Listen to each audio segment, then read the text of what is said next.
আসসালামু আলাইকুম, সবাই কেমন আছেন? আশা করি সবাই ভালো আছেন। আমি বেশি ভালো নাই, আমি খুব অসুস্থ। ভিডিওটা দেখে বুঝতে পারতেছেন এখানে বিশাল বড় এক মেহরজানির আয়োজন করা হয়েছে। পাক শাক কিছু করা হয়েছে, এখনো কিছু পাক শাক বাকি আছে, ওই যে করতেছে, পাক শাক চলতেছে। এখানে এখনো পাক চলতেছে, করতেছে। বিশাল বড় এক মেহরজানি অনুষ্ঠান। সম্পূর্ণ ভিডিওটা দেখার জন্য অবশ্যই চেষ্টা করব, আমি অবশ্যই সম্পূর্ণ ভিডিওটা দেখাবো আপনাদেরকে। আরো আছে হান্ডিগুলা মাদ্রাসার ভিতরে, ওগুলো দেখাবো একটু পরে। আয়োজনটা দেখে বুঝতে পারতেছেন বিশাল বড় আয়োজন। 2টি গরু জবাই করা হয়েছে, 2টি গরুর ভিতর মাংস হয়েছে 8.5 মণ। এক্সট্রা ভাবে আবার কিনে আনা হয়েছে 2.5 মণ। টোটাল 11 মণ মাংস।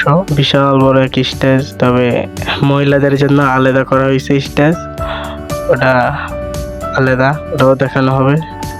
একটু অপেক্ষা করেন, তাইলে দেখতে পারবেন। এই যে মাদ্রাসার ভিতরে এখানে ওই যে ভাত পাক করে রাখছে, এখানে আরো হান্ডি আছে, তরকারি এগুলা ওই যে রাখতেছে ভাইয়ারা। অসুস্থ, আমার গলাটা ভাঙ্গা, বেশি খেলেন না। এই যে যাইতেছি মহিলাদের যেখানে আয়োজন করা হয়েছে, মহিলাদের প্যান্ডেল। গলাটা ভাঙ্গে রয়েছে, আমার অসুস্থ, সবাই আমার জন্য দোয়া করবেন।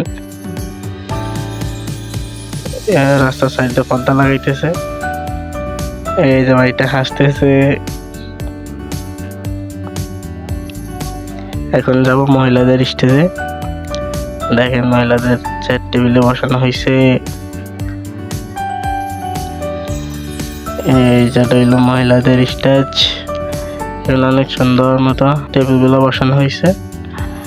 ভাইয়েরা কাজ করছে, বসে রয়েছে, কাজ করতেছে সুন্দর মতো। মহিলাদের জন্য এখানে স্টেজ করা হয়েছে, ফাঁকা আছে, ফাঁকা চালিয়ে দিবে। সম্পূর্ণ ভিডিওটা দেখতে হইলে, আমার শরীর অসুস্থ, জানি না শেষ পর্যন্ত ভিডিওটা দিতে পারি কিনা, তবে দেওয়ার জন্য অবশ্যই চেষ্টা করব।